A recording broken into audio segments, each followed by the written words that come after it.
Hello, folks. Welcome back to the channel.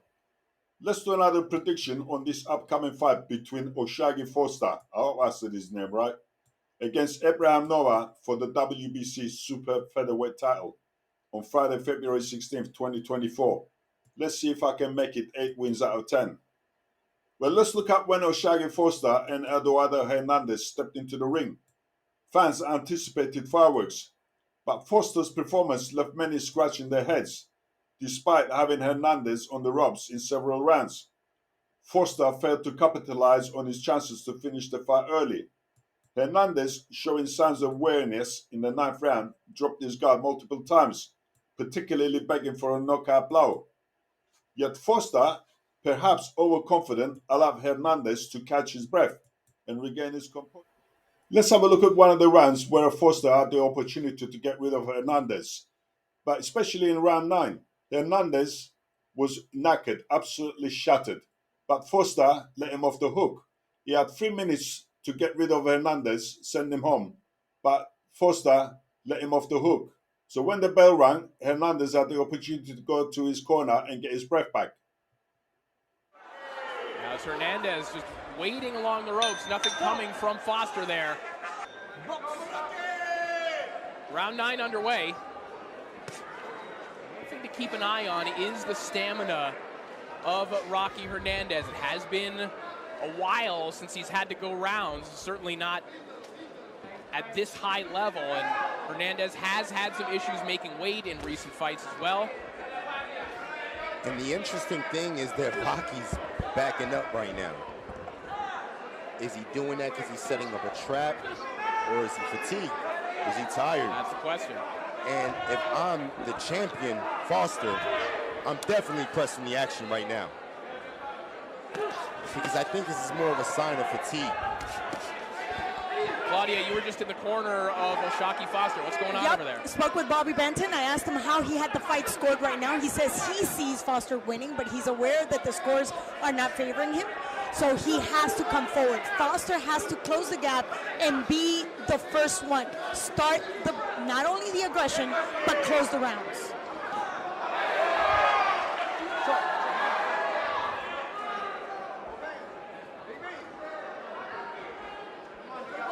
One of the difficulties of fighting on the road.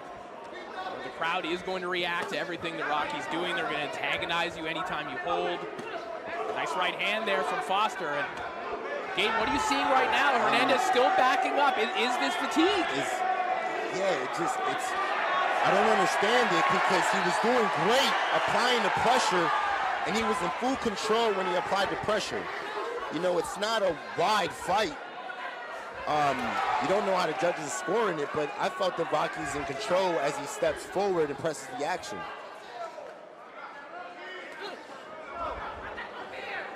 He's looking a lot more comfortable for Oshaquie Foster right now.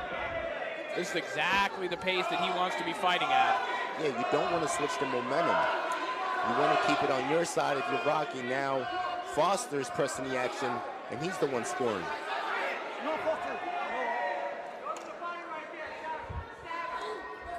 Hernandez slipping well along the ropes, but never really seen him throw anything off the ropes. There he comes back with something. Trying to fight his spurts here.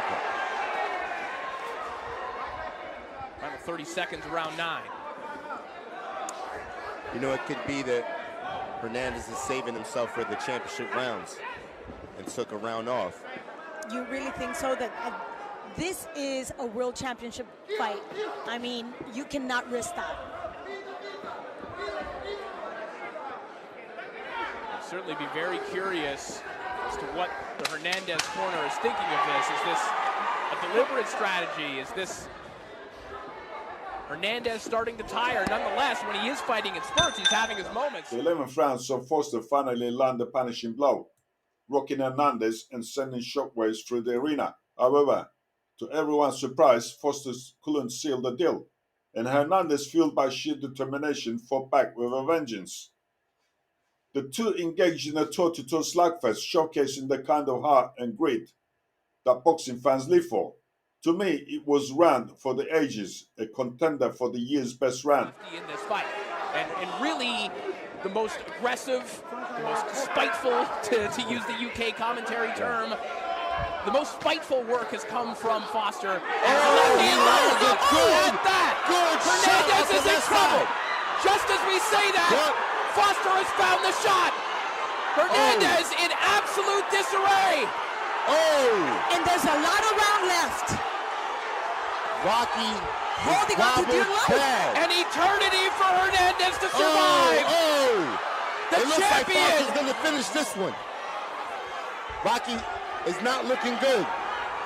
Rocky looking at his corner, Oshaquie Foster, with 1:45 to close the show here in round 11. And Rocky needs to pay attention to the champion and stop looking at his corner.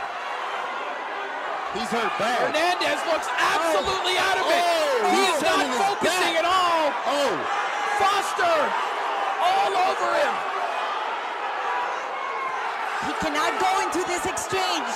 The champion's digging deep. I said it. The champion got him to dig deep. And that's what he's doing. And he gets hit with a big right hand. Hernandez and the Foster. An unbelievable turnaround. Big shots by Rocky. Yep, but he cannot just leave himself open like this. Big body shot. And he's digging deep. Where is Rocky Hernandez finding this? Man, this is all hard right here. Skills out the window. This is all hard will and determination. Who wants it? Hernandez just got blasted with an uppercut. Man, what a round. An absolutely incredible round. Hernandez's corner. The champion's hurt bad, getting hit with right hooks. Hernandez's corner is going nuts. Hector Fernandez was on the other side of the ring. Wow! Big shots! Man! Everybody's standing up. You might have just watched the round of the year. Man! Rocky was hurt bad, but he's coming back big! And outrageous. I believe if Hernandez had the power punch and he wasn't tired, he would have been a WBC champion. He would have knocked Foster out. But as the final bell rang for the 12th round, it was clear that Hernandez was running on fumes. He was knackered. Foster seized the opportunity, knocking him down, not once, but twice. In my opinion, second knockdown was a push or exhaustion from the tiredness, leaving the exhausted Hernandez unable to continue. But with just 20 seconds left on the clock, the referee called an end to the fight, sparing Hernandez from further punishment. I don't think the referee should have stopped the fight because the guy wanted to carry on and didn't want to be counted out. Well, what a fight this has turned into. You know, I disagree with Foster's corner. He's fighting. He came back strong, but I think Rocky's a hard off Hernandez. Wow. And that will be scored a knockdown. That's a 10-8 round. Well, now Hernandez has no choice but to go for it, but he is hurt. Can Foster close the show? Wow. He had an opportunity in round 11. The champion's going for the kill. The champion's going for the kill when he got him hurt. It looks like he's going down.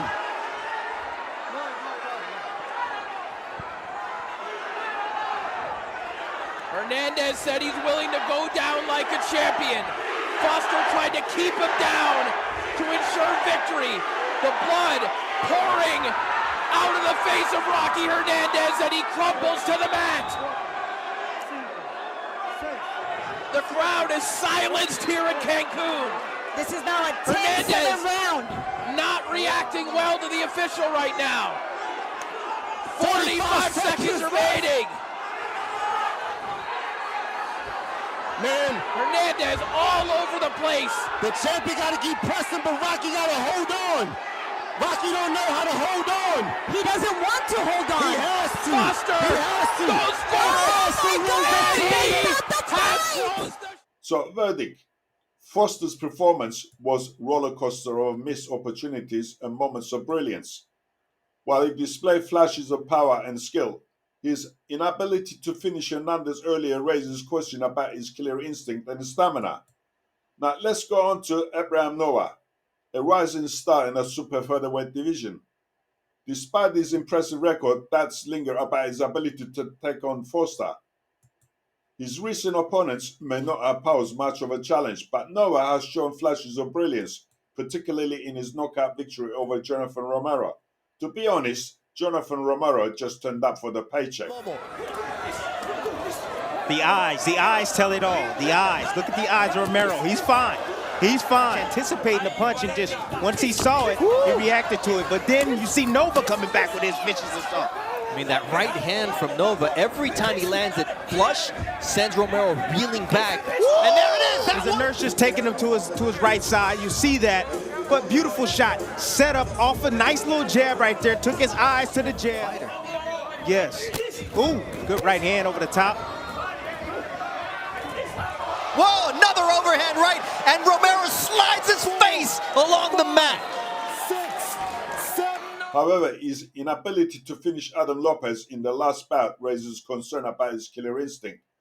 Both Jonathan Romero and Adam Lopez are not what I call a decent boxers, just some boxers that turn up to the fights to get paid and go home, and not someone you can call a good boxer with a potentials. Verdict: Noah may be seen as just another contender going for the WBC title shot against Foster, but don't count him out just yet. Both fighters lack a definitive knockout punch. So the outcome will likely hinge on strategy, speed, and who can outlast the other. But Noah has harder punch than Foster. If he lands few of those, who knows? Prediction: in what promises to be a thrilling showdown, Oshaquie Foster is expected to wear down Noah with his relentless pressure and superior conditioning. Whether he secures a late round stoppage or earns a hard-fought decision victory remains to be seen.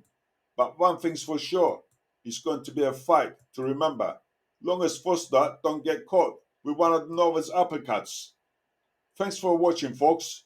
Give that like button a solid uppercut and subscribe, and see you next time.